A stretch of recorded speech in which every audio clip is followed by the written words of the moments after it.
지금 보여드린 이런 직업들은 선택에 의해서 만든 직업이 아니라 아이들이 생각하고 만들어낸 이런 직업을 얘기를 하는 거고요. 이게 무엇이다?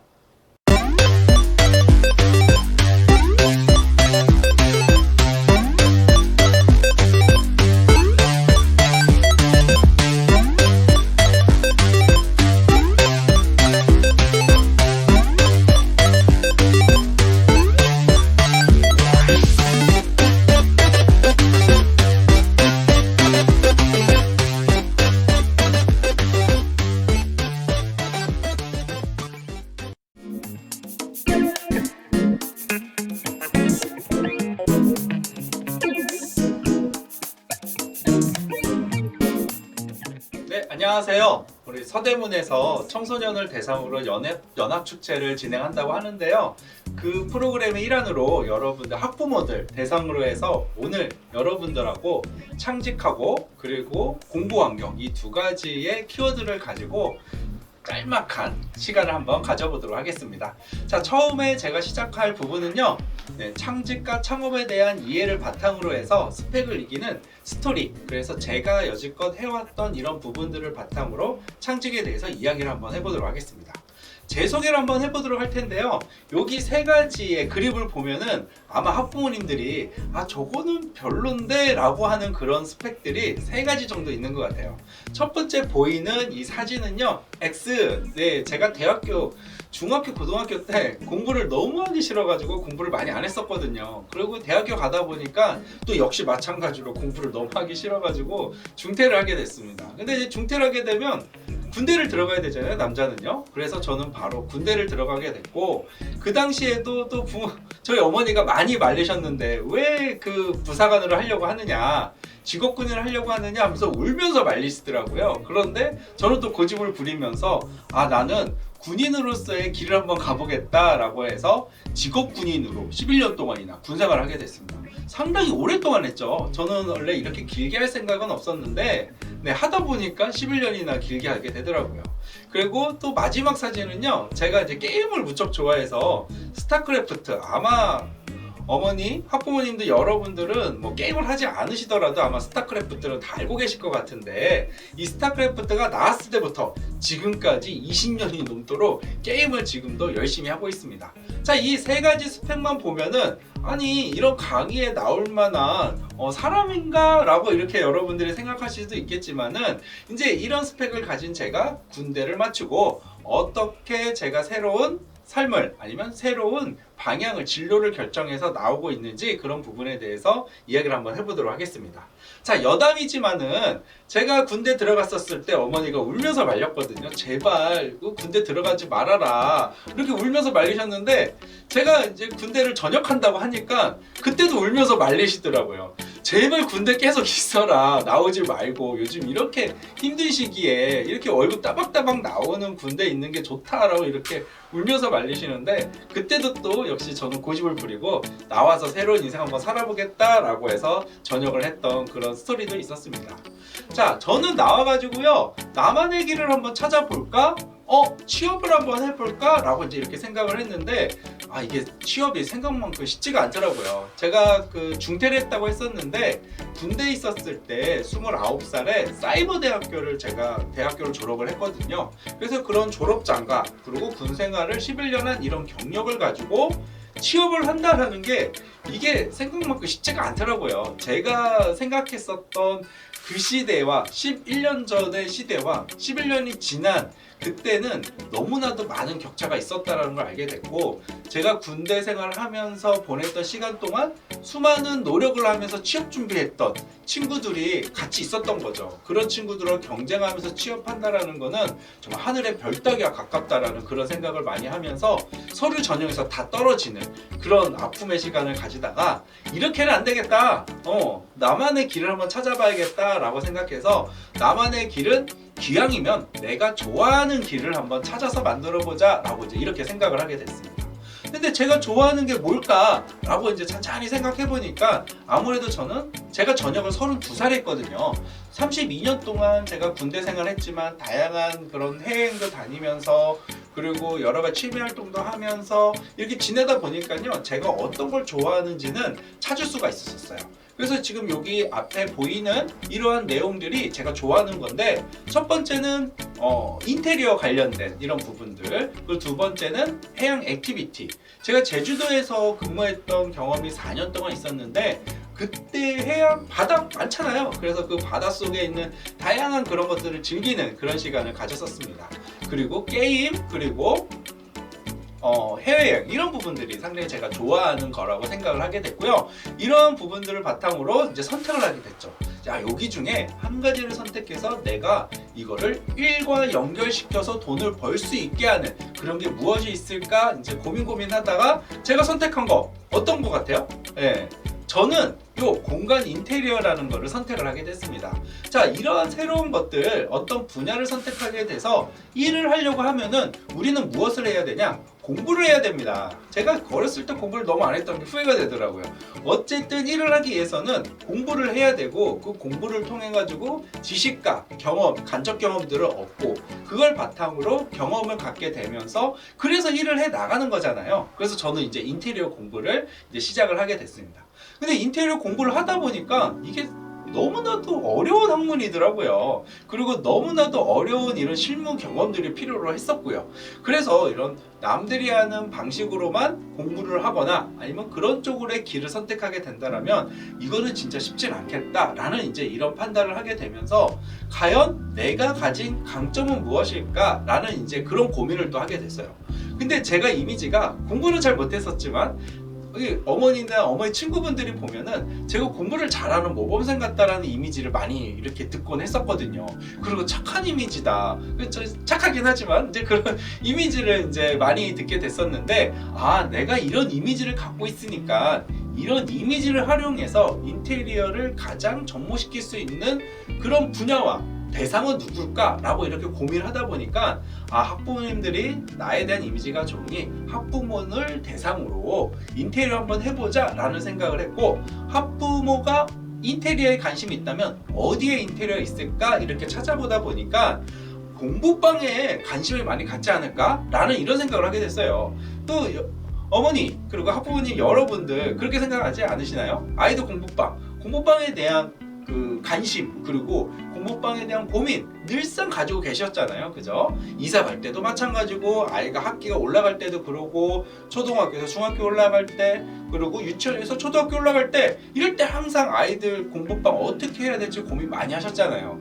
근데 이런 어머니들의 고민을 해결할 수 있는 공부방만 관련된 이런 전문가가 세상에 없는 거예요. 그래서 야, 내가 이것을 가지고 한번 새롭게 시작을 한번 해봐야겠다 라고 했는데, 기존에 없었던 거니까 이거를 좀 새로운 직업으로 해가지고 시작해보면 어떨까 라는 이런 생각을 한번 해보게 됐습니다. 그래서 만든 직업이 바로 이 공부환경 조선 전문가라는 직업을 만들게 됐죠. 자, 여기 아래 보면은 사진이 있어요. 이게 공부방 사진을 제가 이렇게 바꾸는 이런 사진들을 몇 장 이렇게 갖고 오게 됐는데, 제가 처음에 이 일을 시작할 때 어머니, 저 아이들 공부방 바꾸면은 성적 올라가고요, 집중력 올라갑니다. 그래서 저한테 한번 컨설팅 받아보시고 그리고 공부방 한번 바꿔보세요 하면서 이렇게 사업을 시작을 했어요. 근데 뭐 많은 사람들이 우와 이런 게 있어요 라고 할 거라고 저는 기대를 했지만 실상은 그렇지는 않았었어요. 그래서 많은 부모님들이 당신 학벌이 뭐예요? 네, 저 사이버대학교 나왔는데요. 당신 그러면 경력은 뭐예요? 저 군생활 11년 했는데요. 믿지 않는 거죠. 또 심지어 사기꾼 소리도 많이 들었었어요. 그런데 이게 지푸라기라도 잡는 심정으로 어떻게 한 분 이렇게 저한테 컨설팅을 요청을 해주시더라고요. 그래서 그런 한 분 그 컨설팅을 하면서 그 아이의 성향도 파악하고 다양한 논문 결과나 이런 과학적 근거를 바탕으로 해서 아이들 공부방을 좀 집중이 잘 되는 이런 환경으로 조성을 했었는데, 이렇게 조성된 아이들의 성적과 집중력이 조금씩 올라가는 이런 모습들을 보면서 주변에 이제 소문이 좀 나면서 연락을 이제 좀 많이 받게 됐었습니다. 그러면서 점차적으로 이제 사업이 조금 안정권으로 대상으로 들어가게 되고 공방의 조선 전문가로서 활동이 이제 된 부분이 있었습니다. 자, 우리 후반에는요, 제가 공방의 조선 전문가로 활동하면서 어떠한 내용들로 컨설팅을 진행했었는지에 대한 이런 팁도 있으니까요, 영상 중간에 끊지 마시고 끝까지 들어주시면 좋을 것 같습니다. 자, 제가 이 공부방 관련돼서 하다 보니까 이런 사례들이 점점 늘어나다 보니까 하나건설과 함께 꿈에 그린 아파트, 그 아파트에 있는 그 공부방 그 설계까지도 제가 맡아서 진행하게 됐고요. 지금까지도 하나건설 꿈에 그린 아파트에는 저희가 그 당시에 설계했던 그 공부방 세트들이 지금도 들어가고 있고요. 그리고 강의를 이제 좀 많이 하게 됐는데, 지금 여기 화면에 보이는, 제가 좀 가렸네요. 네, 화면에 보이는 여기 그 책이 2권이 있죠. 이 2권의 책을 제가 그 출판을 하면서 이 책을 바탕으로 해서 저자 강연들 이런 것들을 좀 많이 진행하게 됐거든요. 그러다 보니까 강사로서 활동도 꾸준하게 이어지게 되었습니다. 자, 여러분들 그 중학교 1학년 자녀를 갖고 계신 그 어머니 그리고 학부모님들은요, 교과서 한번 살펴보세요. 이 교과서에 보면 중학교 1학년 진로와 직업이라는 교과서가 있는데, 이 교과서에 제가 롤모델로 등장을 해요. 지금 얼굴이 좀 많이 다르긴 한데 10년 전 모습이에요. 지금이랑은 좀 많이 다르죠. 교과서가 이게 3년 전인가 그때 다 바뀌었었는데, 그때 바뀔 때 사진을 요청했었을 때 제가 7년 전 사진을 제출을 했었어요. 그러니까 지금이랑은 너무 앳된 모습이긴 해요. 근데 이제 이 교과서에 제가 새로운 직업을 만들어서 스펙도 없고 학벌도 없는데도 불구하고 새로운 직업을 만들어서 이렇게 안정적으로, 그리고 새로운 길을 개척했다라는 이제 이런 내용의 스토리가 아이들 교과서에 이렇게 실려서 아이들에게 저와 관련된 이런 내용들이 전달이 되고 있는 중입니다. 가문의 영광이죠. 제가 어떻게 이렇게 교과서에까지 나오다니, 이런 생각을 지금도 하고 있습니다.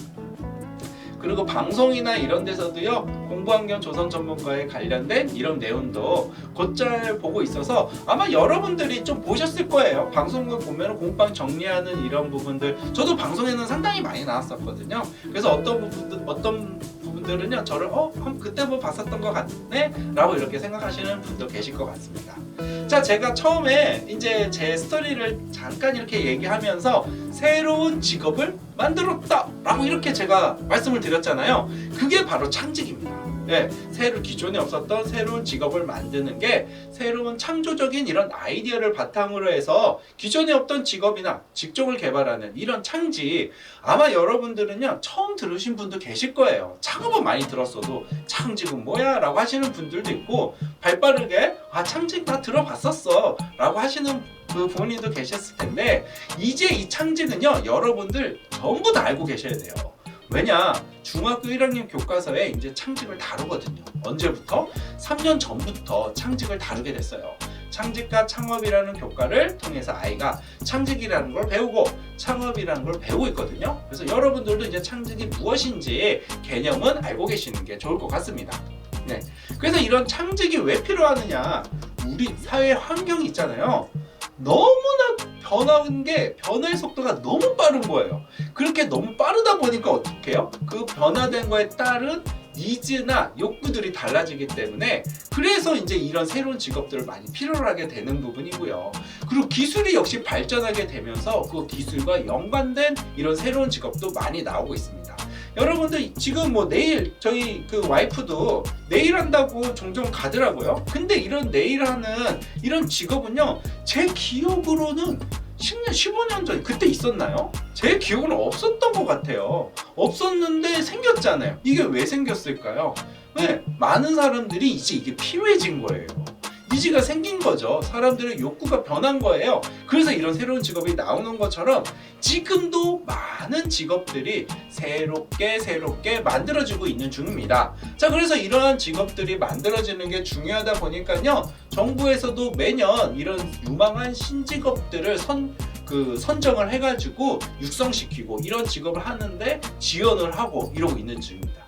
그래서 우리 아이들이 새로운 직업을 가져야 되잖아요. 지금 아이들 뭐 초등학생, 중학생들이 꿈꾸고 있는 뭐 변호사, 의사, 교사, 뭐 이런 다양한 경찰, 소방관 이런 다양한 직업들이요, 어떻게 될까요? 계속 남아 있을까요? 10년, 20년 후에도요? 아니죠. 변화돼요. 이 변화되는 이런 직업들, 그리고 그 사이에 새로운 직업들이 많이 만들어질 텐데, 기존의 직업만 탐구하는 게 아니라, 기존의 직업만 속에서 선택하는 게 아니라 스스로 아이가 직접 만들어낼 수 있는 이런 창직, 이거에 여러분도 같이 관심을 가져주셔야 될 것 같습니다. 그 이유가 바로 요거죠. 변화하는 미래 세상, 4차 산업혁명 시대가 오면서 사회가 변화되고 있다라는 이런 부분 때문에 그런 거예요. 우리 요 1차 산업혁명 증기와 기계 때문에 어떻게 됐죠? 어떻게 됐어요? 농부의 일자리가 많이 사라졌어요. 그죠? 그리고 2차 산업혁명, 전기가 생겨서 공장이 막 자동으로 막 움직여요. 그래가지고 어떻게 됐어요? 공장 노동자들의 일자리가 많이 없어졌어요. 자, 그리고 세 번째, 컴퓨터하고 인터넷이 생기면서 일반 사무직 노동자가 어떻게 됐죠? 또 일자리 많이 잃게 됐어요. 근데 지금은요, 4차 산업혁명이에요. 뭐가 생겼어요? AI. AI는 뭐예요? 사람보다 더 똑똑한 사람 같은 사람이잖아요. 기계잖아요. 그죠? 이런 AI가 나오고 VAR이라든가 드론이라든가 이런 다양한 기술들로 인해 가지고 이제 일자리가 누가 있느냐? 똑똑한 사람들의 일자리가 없어져요. 되게 무서운 거죠. 농부의 일자리가 없어졌다, 공장 노동자 일자리가 없어졌다, 일반 사무직 노동자 일자리가 없어졌다. 이제는 열심히 공부해가지고 똑똑한 사람들의 일자리가 누구에 의해서? AI랑 기술에 의해서 없어지는 이제 이런 시대가 왔다라는 겁니다. 자, 그렇기 때문에 우리가 아이가 열심히 공부만 한다고 해서 미래를 보장받지 않아요. 그래서 우리 아이가 이 공부한 내용들을 바탕으로 해서 사회가 어떻게 변화하는지, 기술이 어떤 것들이 나오는지 그런 것들을 잘 융합해가지고 그런 거를 바탕으로 해서 자기만의 진로와 직업을 만들어 나가는 그런 부분들을 알아야지만 더 나은 주도적인 미래 설계가 가능할 거라고 그렇게 생각을 합니다. 자, 그래서 저는 그 새로운 직업 공부환경 조선 전문가를 만들어서 활동을 하면서 이런 생각이 들었어요. 아, 내가 새로운 직업을 만들어가지고 활동을 하는데 이런 부분들이 상당히 좋다. 미래에는 이렇게 활동해야 된다라는 거를 깨닫게 되면서 이거를 사람들에게 좀 알려줬으면 좋겠다. 사람들이 많이 알아야 되겠다라는 이제 이런 생각을 하게 되면서 새로운 회사를 만들게 됩니다. 그 회사가 바로 창직교육센터라는 회사를 만들게 됐는데, 창직교육센터는 진짜 말 그대로 창직을 가르치는 이제 이런 회사가 되겠고요. 이 회사를 통해 가지고 제가 2014년도에 창업을 해서 2015년부터 창직 교육을 시작했는데, 지금까지 1000개가 넘는 수많은 학교에다가 제가 만든 다양한 콘텐츠들을 보급하는 이런 활동을 지금도 하고 있습니다. 제가 앞서서 4가지를 좋아한다고 했거든요. 한 가지는 인테리어였고요, 하나는 게임이었고요, 하나는 액티비티, 그리고 하나는 해외여행이었어요. 근데 제가 게임을 너무너무 좋아하다 보니까 창직을 게임으로 한번 가르쳐보자 라는 이제 이런 생각을 하면서 화면에 보이는 이 보드게임 있죠? 이런 보드게임을 개발을 하게 됐고요. 이런 보드게임을 뭐 한두 개가 아니라, 뒤에 있나요? 여기 있네요. 한두 개가 아니라 한 30여 종의 이런 보드게임과 카드게임, 그리고 워크북, 게임화시킨 게이미피케이션을 적용한 이런 다양한 게임들을 개발하면서 아이들이 즐겁고 재미있게 다양한 유망한 직업들을 살펴보기도 하고요. 게임을 통해서 창직을 이해하는 이런 것들을 개발을 하게 됐습니다.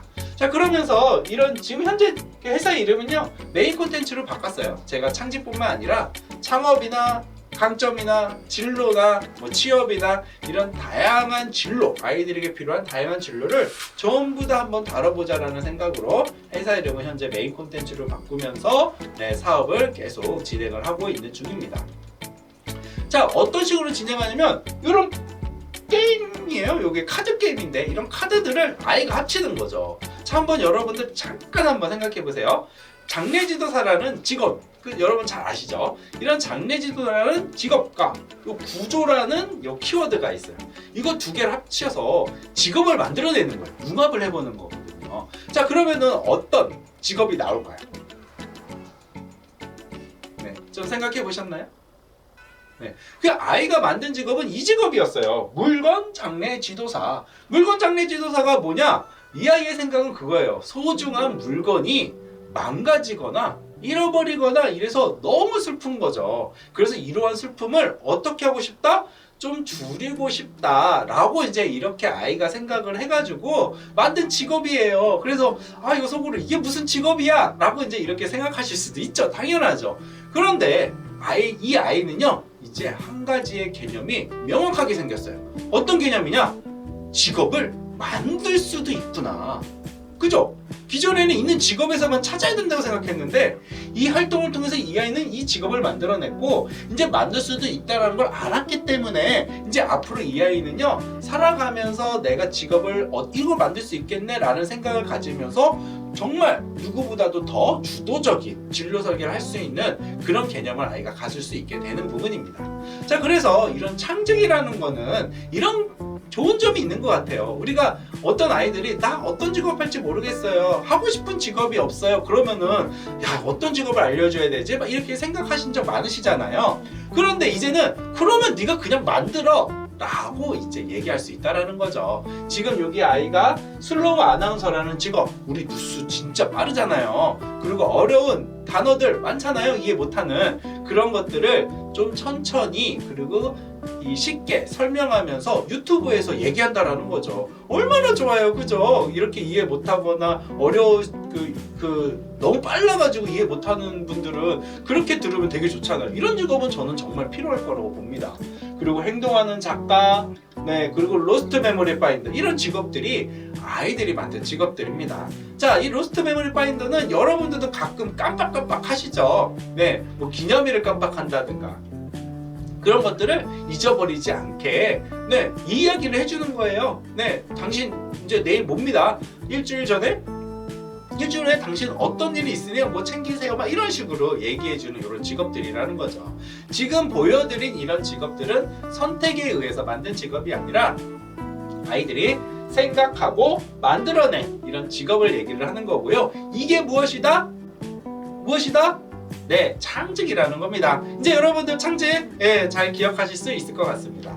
자, 그래서 저는요, 이러한 다양한 유망한 직업들이 우리 세상에 너무너무 많은데 기존에 있는 직업만 탐구하는 게 아니라 이렇게 새롭게 생겨난 이런 직업들도 같이 탐구해보면 좋을 거라고 생각을 해가지고 학교 선생님들이 미리 알려주는 미래 유망 직업이라는 책을 이제 발간을 하면서 이 책 안에 무려 280개의 아주 흥미진진한 이런 직업들을 이렇게 담아놨어요.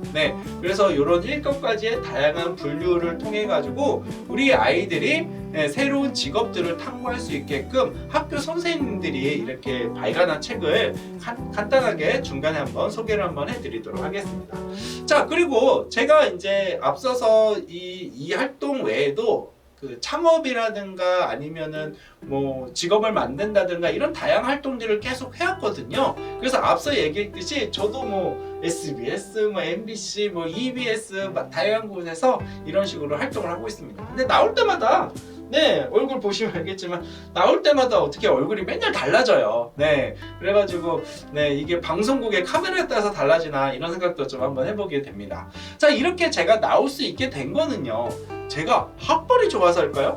아니죠. 제가 뭐 경력이 좋아서 할까요?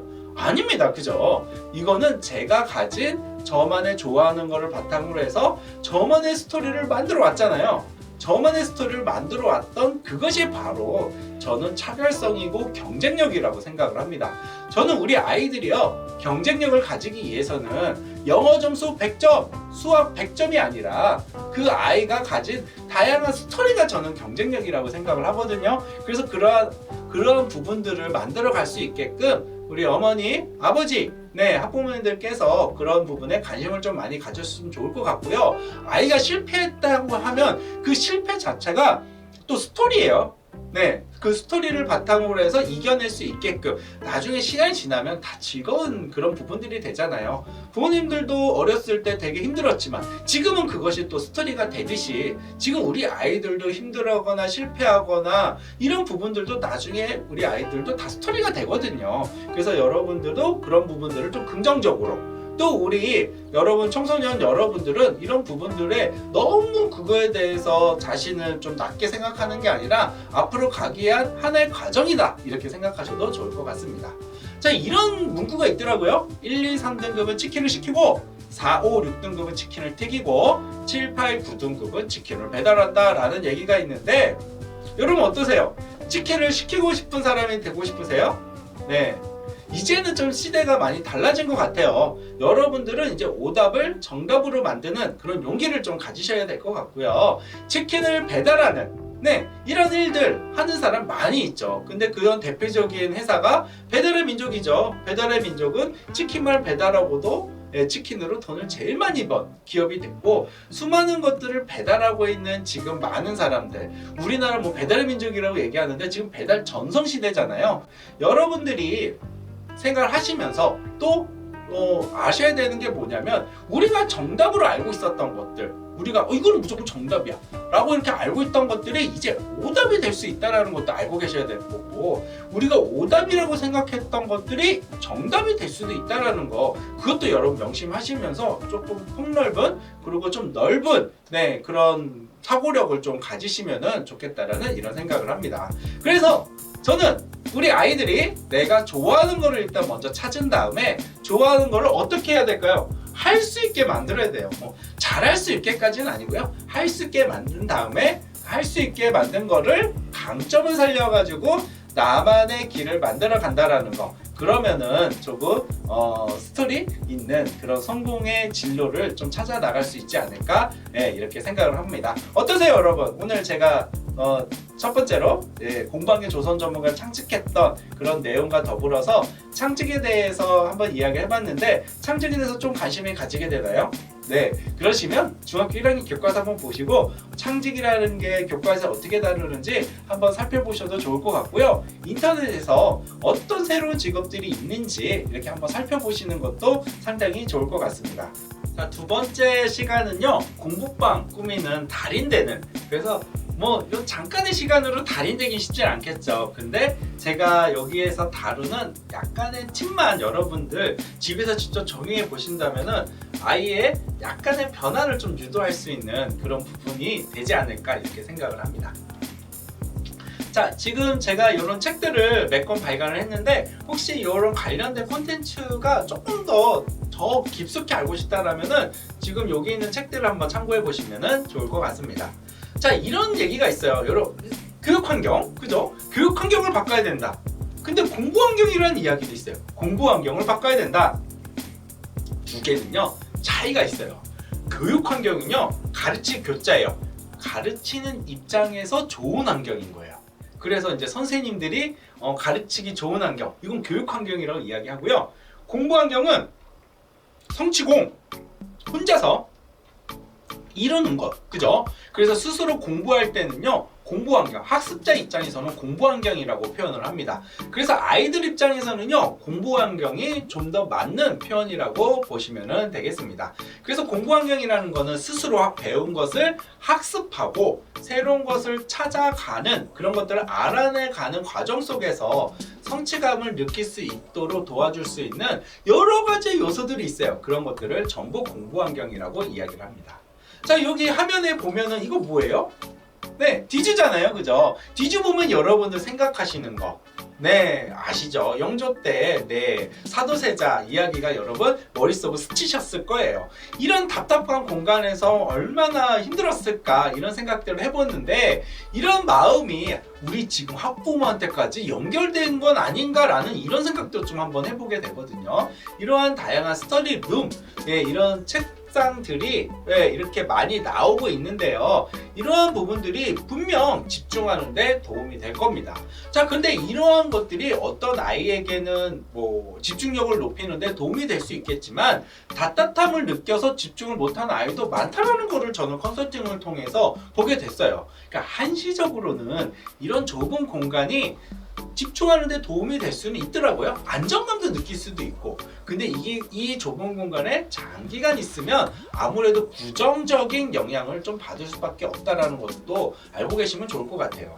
그리고 여러분 한번 생각해 보세요. 우리가 시험을 보거나 학교에서 공부를 하거나 학원이나 이런 데 보면은 이렇게 밀폐된 공간이 없어요. 다 오픈돼 있죠. 근데 그런 오픈된 공간에서 더 열심히 공부를 해야 되고 집중하고 거기서 시험도 봐야 되는데 너무 그런 공간에서만 적응이 되다 보면 오히려 그런 오픈된 공간에서 뭔가 할 때는 더 적응을 못하고 집중 못하는 그런 것들이 만들어지게 되거든요. 그래서 어느 정도는 그것까지 좀 감안을 해주셔야 되는 부분인 것 같습니다. 자, 그래서 여기 보이는 여러 가지 공부방 있어요. 자, 이런 거 보면 혹시 여러분 자녀가 좀 많이 어린 유치원생이거나 초등학교 저학년인 경우에는 이런 공부방 한번 꾸며주고 싶지 않으세요? 네, 그런 생각 많이 하실 것 같아요. 저도 제 아이가 지금 남자아이 6살인데 이런 공부방 꾸며주고 싶죠. 자, 근데 이 정도 공부방을 꾸미려면요, 안방이면 가능할까요? 안방도 안 될 것 같아요. 그죠? 네, 거실까지 뚫어야지만 가능할 정도로 상당히 넓은 공간인데요. 우리나라 아이 공부방에는 조금 불가능한 부분이지 않을까 생각하기도 하면서요. 이런 공부방이 과연 집중하는데 도움이 될까라는 이제 생각을 한번 해보게 됩니다. 네, 자, 이런 공부방은요, 일반적으로 아이가 편안한 환경에서는요, 지금 보면 되게 편안한 환경들이잖아요. 이런 편안한 환경들은요, 아이가 오히려 집중하는데 도움이 된다기보다는 편안히 쉬는데 도움이 많이 되겠죠. 그래서 아이가 공부할 때는 오히려 어떻게 해야 된다? 공부방은 불편한 게 더 낫다라고 이제 이런 연구 결과들이 많이 나오고 있습니다. 불편한 환경이 무엇을 높여준다? 기억력을 높여준다라고 그렇게 합니다. 자, 우리가 불편하면은 약간 긴장 상태에 들어가게 되거든요. 이 긴장하게 되면은 교감신경계가 활성화되면서 편도체까지 활성화가 되는데, 이 편도체가 하는 역할은 뭐냐면 동기나 학습 그리고 감정과 관련된 정보들을 처리하는 아주 중요한 그런 역할을 하는 거거든요. 근데 이러한 편도체가 활성화되는 거는요, 아주 평안한 상태에서는 활성화가 안 된다고 합니다. 약간의 긴장 상태에 있었을 때 이게 활성화가 돼서 집중력 이런 걸 더 높여주는, 기억력도 높여주는 역할을 한다고 합니다. 자, 우리 100m 달리기 한다고 생각을 한번 해보세요. 딱 이렇게 준비하고 있는데 긴장도 안 하고 그냥 막 이러고 있으면은요, 빨리 출발할 수가 없어요. 그래서 딱 하는 거를 긴장감게 있어야지만 더 성과가 나오는 것처럼 공부도 역시 마찬가지로 약간의 긴장감은 조금 유지하시는 게 좋습니다. 자, 그리고 우리 이런 편도체가 활성화되면은 이 편도체는 스트레스를 받아야지만, 근데 너무 큰 스트레스는 안 되죠. 약간의 스트레스가 가해져야 이 편도체가 활성화돼서 아이들 공부하는데 이런데 조금 더 좋은 효과를 이렇게 볼 수가 있다는 거 알고 계시면 좋을 것 같습니다. 그래서 아이들 공부방을요, 너무너무 편안하게만 꾸미려고 노력하지 않으시는 게 좋다라고 생각해 주시면 돼요. 자, 그리고 이런 이 뭐죠? 핸드폰이죠. 아무래도 핸드폰은요, 아이들의 공부를 방해하는 가장 큰 마이너스 요인 중에 하나입니다. 그래서 이런 핸드폰을 여러분 어떻게 다뤄야 될까, 그런 고민들 좀 많이 하셨을 것 같아요. 그죠? 그래서 이런 핸드폰은요, 공부하는 책상 위에는 없는 게 좋죠, 아무래도. 그래서 공부하는 동안에는 이 핸드폰을 보관할 수 있는 공간, 저는요, 집에 핸드폰 보관함을 이렇게 해가지고요, 그 핸드폰 보관함에 엄마 거 핸드폰, 아빠 거 핸드폰, 아이들 핸드폰 이렇게 하라고 추천을 드려요. 언제부터? 아이가 핸드폰을 가지게 되는 순간부터. 어렸을 때부터 하면은 그게 집안의 규칙처럼 만들어져 가지고 아이가 그거를 잘 따르게 되거든요. 근데 갑자기 중학교나 이럴 때 하면은 애들이 잘 따르진 않아요. 그래서 어렸을 때부터 이런 걸 만들어 가지고 하게 된다면 좋을 것 같고요. 만약에 이게 쉽지 않다 그러면은 아이 방에라도 스마트폰 보관함을 아이용 걸로 하나 만들어 놓은 다음에 뭔가 공부할 때는 그 스마트폰 보관함을 잠깐 넣어놨다가, 물론 이제 울리고 하면 갖다 보겠죠. 그런데 책상 위에는 안 놓게 하게끔 그렇게 환경을 조성해 주시는 게 좋을 것 같습니다. 자, 그리고 아이가 집중이 잘 되는 공간이 또 환경이 다를 수가 있거든요. 제가 컨설팅 하다 보니 집에 방 안에서는 공부를 못 하겠대요. 이제 되게 좀 산만한 아이죠. 그래서 공부방을 해서 애가 공부를 안 하는데 부모님은 야, 너 공부방에서 공부해야지, 자꾸 공부방으로 밀어 넣는 거예요. 자, 그러면은 아이는 공부 잘 안 하거든요. 이건 그 아이가 공부할 수 있는 환경이 다른 거예요. 자, 우리 EBS나 여기 공부하는 아이들 이런 여러 가지 사례들을 보면 지하철에서 공부하는 아이들도 있고요. 뭐 걸어다니면서 공부하는 아이들도 있고요. 뭐 다양해요, 이런 환경들이. 그래서 우리 아이가 도대체 어떤 환경에서 공부를 하는지를 한번 알아봐야 되고, 공부방에서 잘 안 한다 그러면은 뭐 부엌이든 거실이든 베란다든 이런 다른 데서 공부했을 때 공부가 잘 되는 환경을 같이 한번 찾아보는 그런 노력도 같이 있으면 좋을 것 같습니다.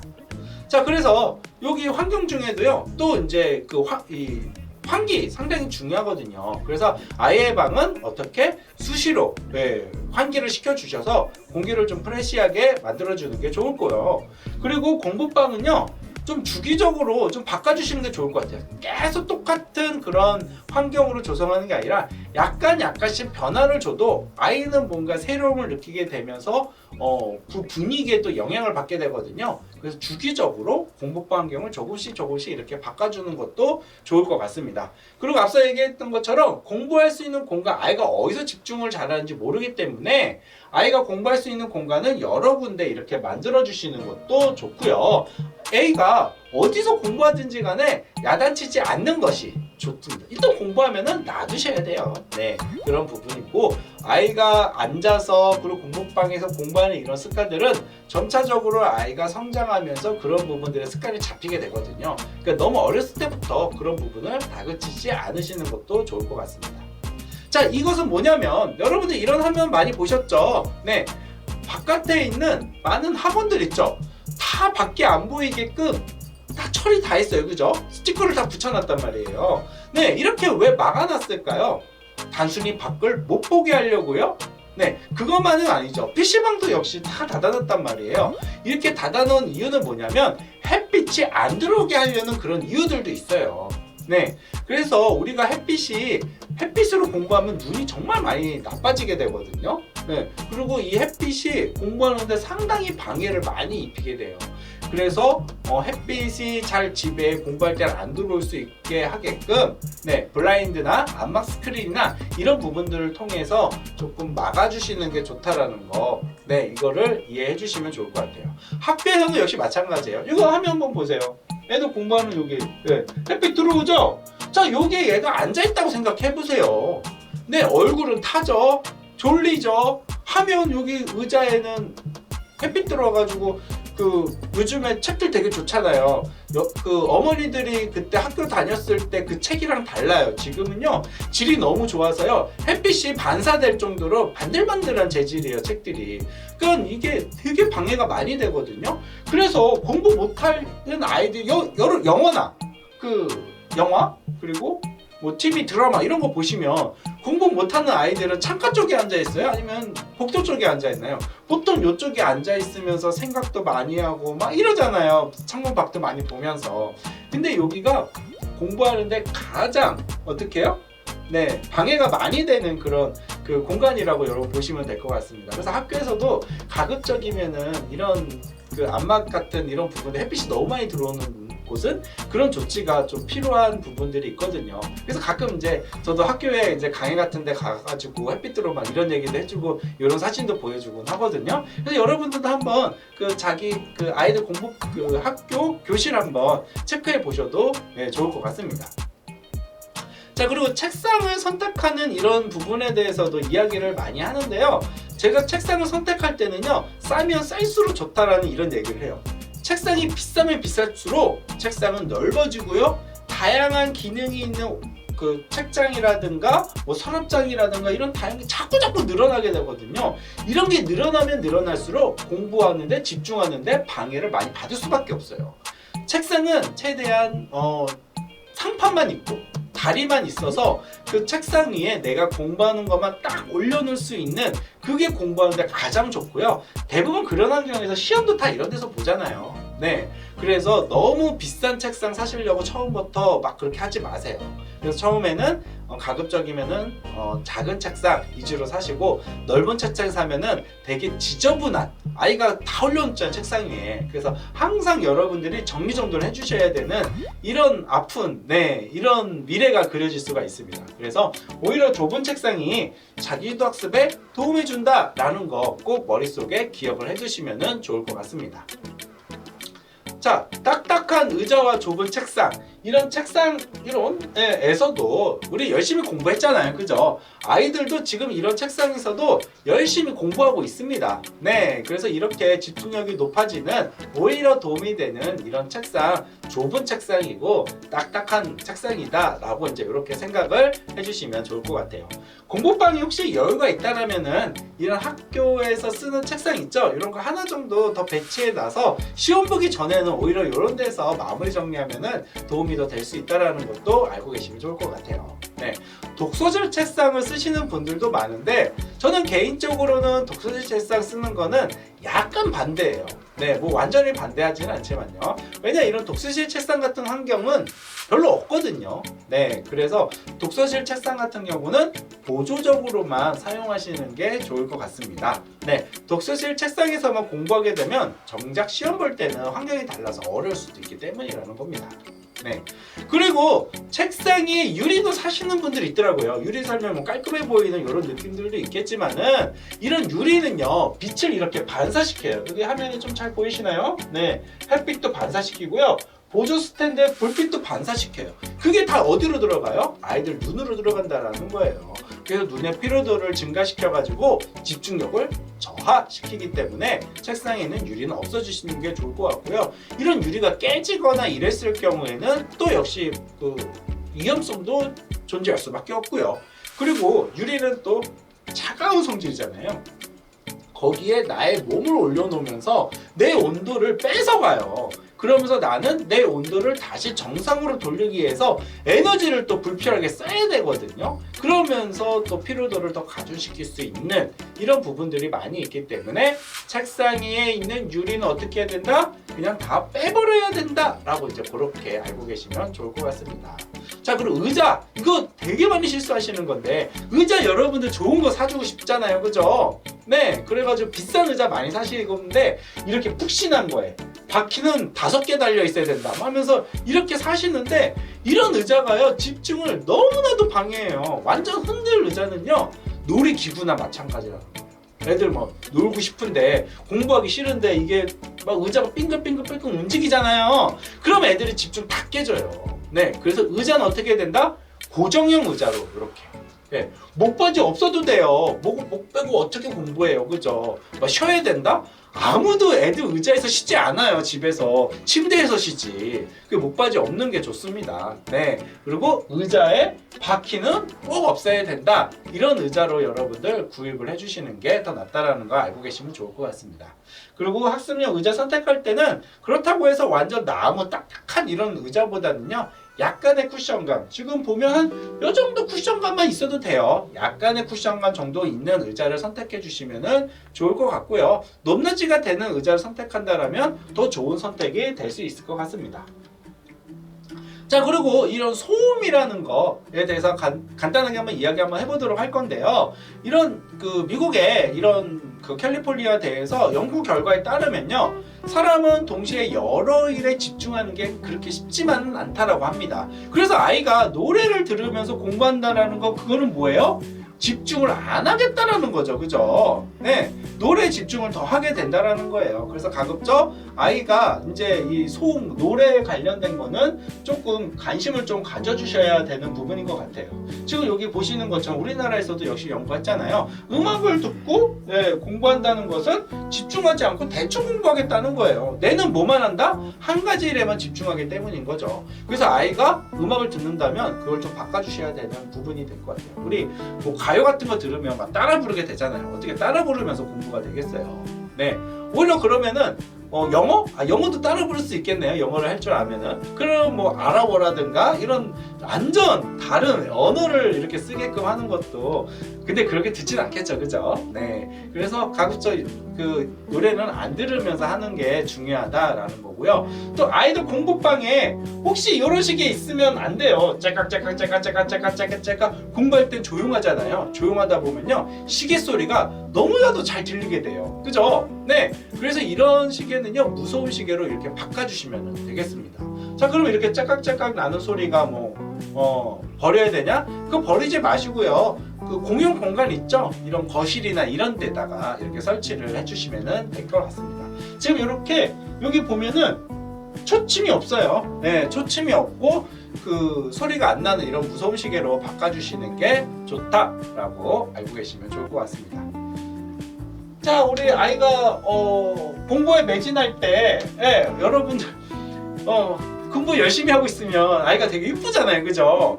그래서 어머니들 하는 가장 대표적인 실수, 가서 과일 갖다 주고 간식 갖다 주고 막 이런 정말 큰 실수예요. 아이가 집중 열심히 하고 있는데 왜 그러세요? 방해하지 마세요. 공부하고 있으면 그냥 놔둬야 돼요. 애가 배고플까봐, 애가 배고프면요 알아서 나와요, 배고프다고. 그래서 공부할 때는 돈 터치 절대 건지질 않는다. 그리고 음식, 간식은요 공부방에서는 절대 먹지 않는다 라는 룰을 여러분 만들어 놓으시면 좋을 것 같고요. 아이가 먹는 이런 간식들은 어디에다가 그 냉장고에다가 이렇게 쟁여 두시면 돼요. 아이가 있어서 스스로 꺼내 먹게 한다든가, 아이가 나와서 배고파하면 그때 간식에 있는 걸 꺼내서 주시면 되는 거예요. 이게 공부방에 간식을 가져다 주면요, 이거 보세요, 내려가는 혈류량을 그 위장으로 가게끔 만든다는 거예요, 그죠? 이러면서 공부에 방해도 되고요. 책상에 음식물이 있으니까 또 어떻게 돼요? 자꾸 손이 굴러가면서 또 집중을 방해하게 되고, 배가 부르, 또 졸음감 오기도 쉬워요. 그리고 손에 뭐라도 묻어봐요, 그죠? 그렇게 되면은 더 힘들게 된다라는 거예요. 그래서 간식은 어떡한다? 절대로 아이한테 공부방으로 가져다 주지 않는다라고, 이제 공부방에 가져다 준다라는 거는 이제 공부하렴, 공부 그만하렴, 이런 메시지를 아이한테 전달한 거나 마찬가지다라는 거를 알고 계시면 좋을 것 같습니다. 그리고 또 아이가 열심히 이렇게 공부하잖아요. 공부한 다음에 바로 자면 그 다음날에 반 이상이나 기억을 한대요.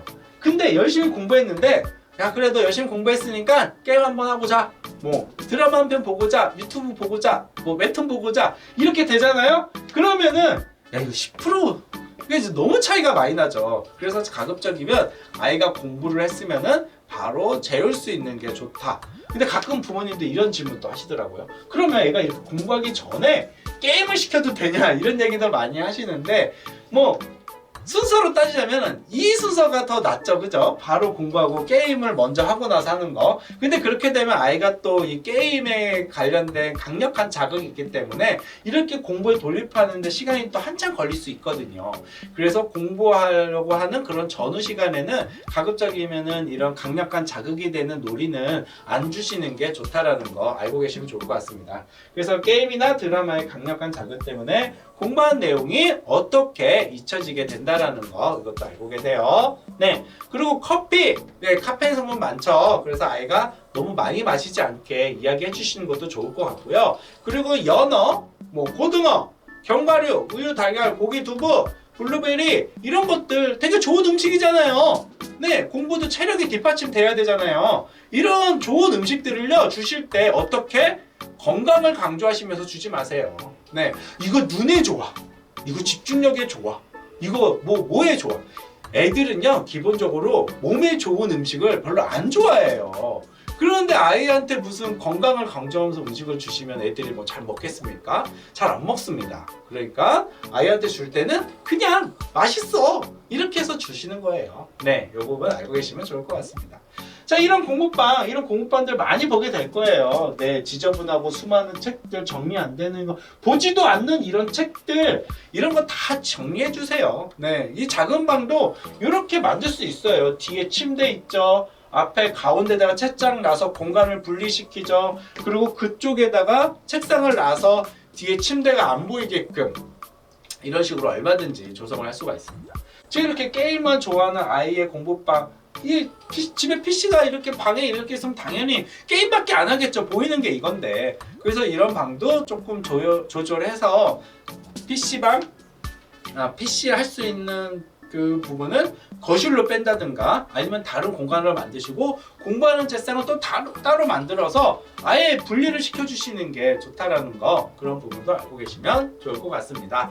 자, 어떠셨어요? 여러분들 이 공부방 관련돼서 제가 몇 가지 팁을 여러분한테 알려드렸는데 정말 너무너무 많은 팁들이 많이 있어요. 그래서 이제 그러한 팁들을 제가 뭐 유튜브라든가 뭐 책이라든가 많은 곳에 지금 전달하고 있으니까요. 관심 있으신 분들은요 한번 더 찾아보셔서 해보셔도 좋을 것 같습니다.